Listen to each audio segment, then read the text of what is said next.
Hi everyone, this is Ellie Mae with Artesprix, and today's video I'm going to share with you working with the Artesprix metal bag tags. Now, even though these are labeled metal bag tags, they can be used for so much more, which is what I'm going to show you today. Think outside the box from the label it's given on the package, and think gift tags that can be reused. You could add it to a wine bottle as the wine tag that you see that's so popular out there. You could use it as a Christmas ornament. So I'm going to share today a project. I'm going to be using the Artesprix sublimation markers in combination with a cutting machine. So you can use any brand of cutting machine that you have that can sketch. We're going to be using the markers to sketch out a design. The great part about this is with a cutting machine, you can scale your design up or down however you choose to do so. You can arrange your design in different pieces easily, but the biggest factor is that for text, you can easily mirror that text for the sublimation. Since it is an image transfer, all text has to be mirrored so that when we place it onto the bag tag or the object we're placing it on, it is going to read properly. So using a cutting machine, that can be achieved very easily. There are other ways you can do it, such as the Artesprix mirror stamp. I'll link a video in the description below for where we have shown that technique. Today, let's go over the supplies that we're going to use for this particular project. I'm going to be using plain ordinary copy paper. If you are doing a heavier watercolor technique or using the paints, you may want to use a mixed media paper, but plain ordinary copy paper works with your Artesprix sublimation products. You do not need specialized sublimation paper for this. Then we're going to be using the Artesprix sublimation metal bag tags today. I also have my Artesprix protective mat. These are the metal, so they are going to be extremely hot when they come off the press. This protective mat is going to protect my surface as it cools down. I'm going to be using this Artesprix stamp block. It's just an acrylic stamp block. Grab something that you could use as a paint palette. That's what I'm going to be sharing today. And then the Artesprix heat tape to secure our design to our blank. And a very important part of the process is your Artesprix protective paper. This is siliconized paper that is going to protect the surface of your heat source so that when the sublimation ink turns into a gas, it does not get onto your heat press top or bottom platen. So this is very important paper and a very important part of the process. And then I have some of the Artesprix sublimation markers. You do want to place your markers tip down for about 20 minutes, depending on how long you've gone between uses in your markers. So I've had these in here for at least 20 minutes, and that gets the ink flowing down to the tip nub. So I have these Artesprix sublimation markers. When you're using the markers with a cutting machine or a machine that can sketch out, you may want to use the fine tip markers. That is because the tip of this is in the center point of the actual marker versus a chisel tip, which, as long as you're aware of it, your point on your chisel tip is not in the center of your marker. So that point that's going to hit when you go to sketch is not going to be in the exact center. It's going to be offset just a little bit. As long as you're aware of that, you can still use the chisel tip when you're sketching with a machine, but you do want to be aware of that. These are great for adding color, and I'll show you that technique here in just a second. I did use both the red and the green for my sketch design. And then whatever cutting machine you are using, I am using a Silhouette Cameo 5 Alpha machine with the pen holder for tool 2. With a cutting machine, some tips here are you do want to test this. You do not want to squish the tip of your pen, so you will need to test. The default settings may be too high for working with a pen such as this or a marker such as the sublimation markers. So make sure to test, don't squish the tips of your pen, and keep in mind that you can always sketch again. It's simply just copy paper that we're using. Basic tools that I'll be using: scissors, a pencil is always great for seeing where our design is going to transfer to, and then I just have a little bit of water and a small paintbrush here to add some color to it. So let's go ahead, and one of the most important parts of the process, we also need a heat source. Our heat source is going to be up to 400 degrees Fahrenheit. We're going to press this for 45 seconds. Be extremely careful when you go to remove these metal bag tags out of your heat press. They will be hot, and metal retains the heat longer than other surfaces. So let's go ahead and get started. So you are going to set up your design in the software program for your cutting machine. Here is a look at the setup in the Silhouette Studio software. I have set up this design with the holly berries and the sentiment. I'm going to be sketching with 2 colors. You simply set that so that the machine does 1 color first. Then you're going to swap out your marker for the second color. The most important part of this process when you are setting up your design is that you want to make sure before you send it that you flip or mirror your image in the software so the program knows that to send the machine a mirrored design to be sketched out. Once you have the design set up and ready to go, you can go ahead and get your machine ready, install your pen in your cutting machine, and then you can send the first color to sketch out with the cutting machine. Once the first color is done, do not unload your cutting mat and swap out the marker for the second color. Once the design is finished, you can go ahead and unload from the machine, and then we are going to finish this design out and add some color to it. Now here I have the design that was sketched out with my Silhouette machine.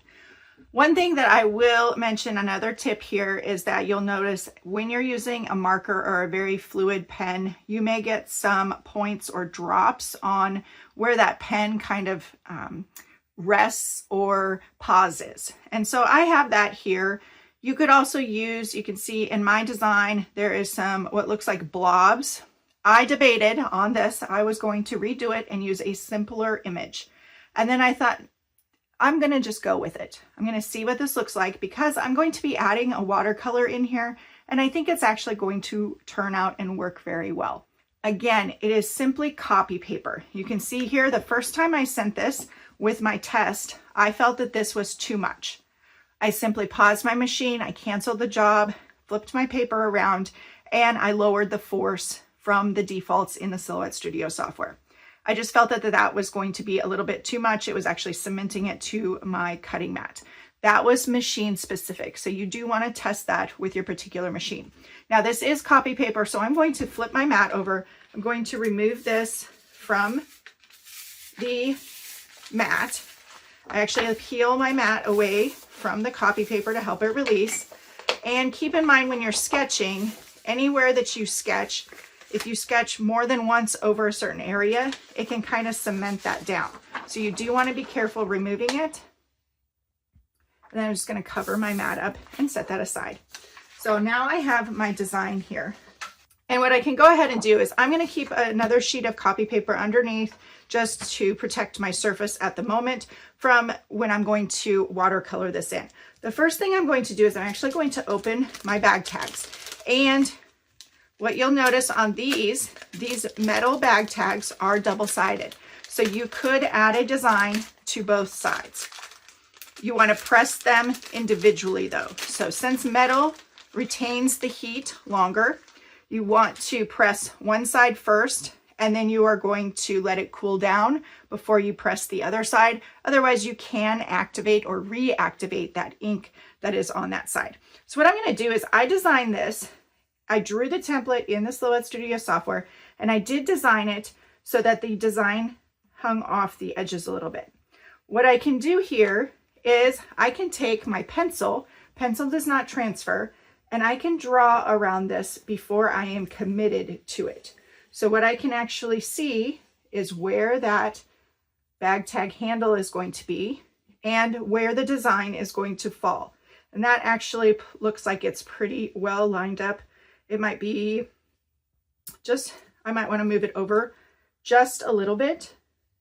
And then what I can do, since pencil doesn't transfer, I can just do this again, and I can decide what I like the best. This is very forgiving because we are not committed to anything at this moment. So here are my new lines, and I might split this difference once I get down to it. What I'm going to do first is I'm just going to cut this down a little bit to make it easier to work with.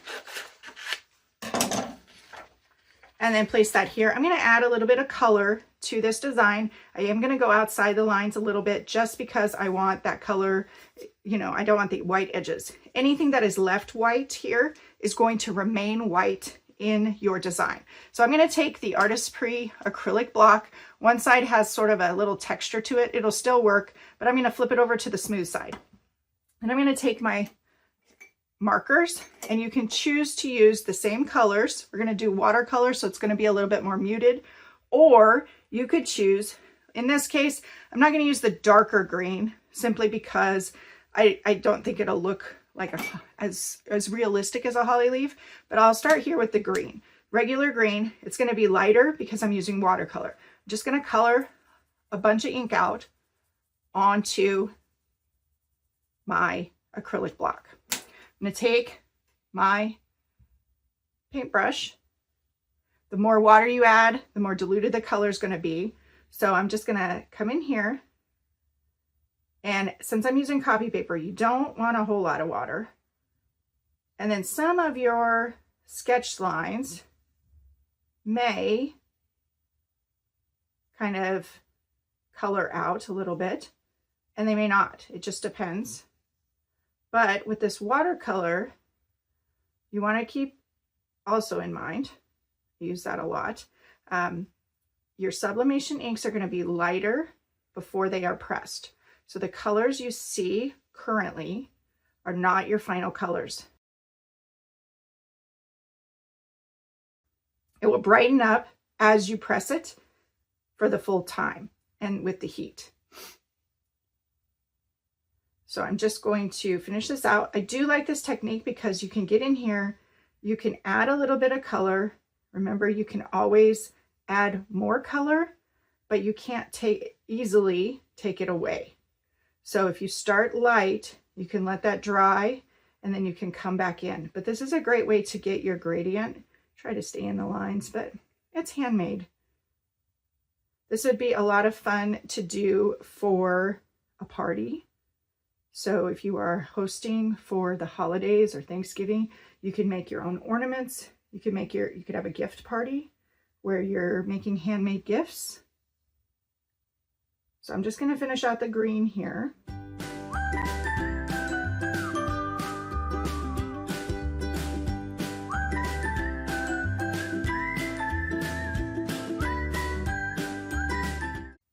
And then once that is kind of dry, you can go back in if you feel you need to add a little bit more color or shading. You can kind of go back in and add a little bit more to that.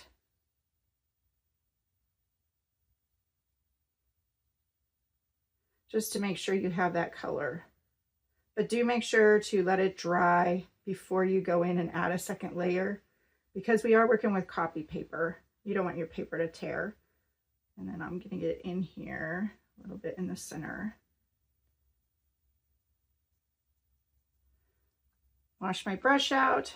And then what I'm going to do is I'm going to get a paper towel and I'm just going to wipe this off. First thing though, I still have some water on here. So what I can do is on my spare sheet, I can just kind of smush that around. And then I have kind of an ink blot.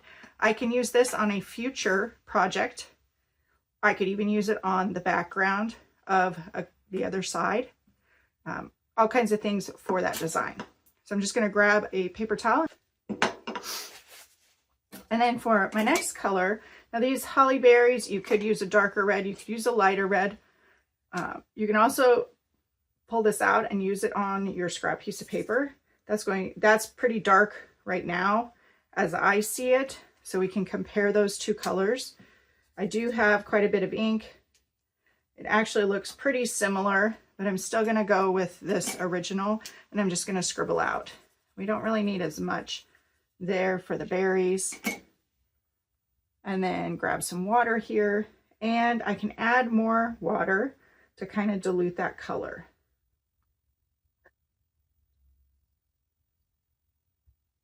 And then we have a custom tag. I'm going to squish this out. I really like the ink blots. I should have moved that out just a little bit more. Pull this color out. I don't like to waste any ink, so I just add it on and I'll keep that sheet for using later. I have a lot of these excess sheets that I can just grab and reuse. But here is a close-up look at that design. And then when we are ready to go, we're going to set that aside, let it dry. I'm going to take my bag tag. I'm actually going to now decide my final placement. And I think I'm going to split the difference. Top to bottom, it was well placed. I'm going to split the difference in between where I drew the line. You could even draw it again if you wanted to check it out. But I'm going to secure this with some heat tape. And you do want to secure it so there is no room for any air to get in between your blank and the image. Secure that. And I can just make a tab here. That should be good. I'll add one more piece of tape. Just if you get any air that is in between the layers of your print and your blank, then you can end up with ghosting. And sometimes that can give you a unique look, but most times you are not looking for that. So I'm going to move my protective mat over here on my surface, and I'm going to grab my protective paper. I'm going to roll this out, and I can take this, put it here. I'm going to make a taco. You can make a taco or a sandwich. Sandwich, you cut it down the middle, put the sandwich on top. A taco, you fold over. So now what I'm going to do is you do want excess around your design, and you want to start with your bottom layer of protective paper. You want your blank on the bottom, your print is on the top. So the heat press is going to hit the top of your print, and then you want a layer of your protective paper over top of it. You do want excess space around here so that any of that design, I'll show you here, we have excess of our design. Any of that design could be transferred to your heat press if you do not have it protected. So this is a very important part. If you do get an image that transfers to the bottom platen or the top platen, that can transfer to future projects. So now what I'm going to do is I'm going to load this into my heat press, double check it's at 400. It's 400 for 45 seconds. I'm going to carefully move this over. Keep in mind when it comes out, it's going to be super hot, 400 degrees hot. So you want to be very, very careful. You can also use heat safe gloves. I'm going to set that in the center of my press, and I'm going to press that at firm pressure for 45 seconds. So movie magic here, press. Now you're going to carefully release your press and just kind of let it settle for a second. And then very carefully, do not burn yourself, I'm going to move this over to my press. I did grab the edges of the protective paper, and it was still very, very warm. So make sure that you are very careful there. You can kind of see the ink kind of came through. It's just copy paper. So it can come through, and that's why we use this protective paper. It is going to be extremely hot right now. And I will just flip this over without touching the metal. You're going to be able to see that ink transfer. That is what we call blowout. It comes out from under the blank because I had those areas there. So I'm just going to take this. I'm not going to reuse this because I can see the top here. You can't really see it, I don't think, on the camera, but I can see some ink transfer. The bottom definitely has it. So I do not want to reuse this. And then I'm just going to let this cool down. We can kind of do a peek test as long as I'm not touching the metal of this. And get an idea for how it's going to look. So I did do that watercolor look, so it's going to come through as a softer look as the fill color here. Now you have your bag tag. That's what the label is technically called, but you can use this to add to a Christmas gift. You could use it for a happy birthday. You could use it all year long for different types of gift tags, as well as things like hostess gifts. If you are gifting a bottle of wine, you could add it as a wine tag. You could use it as a Christmas ornament that you are making for a personalized Christmas ornament. There are all kinds of ideas that you could use with this. We would love to hear your ideas in the comments below this video. Make sure to check out the additional information in the video description for all of the supplies used in this video tutorial, as well as further inspiration on the Artesprix website.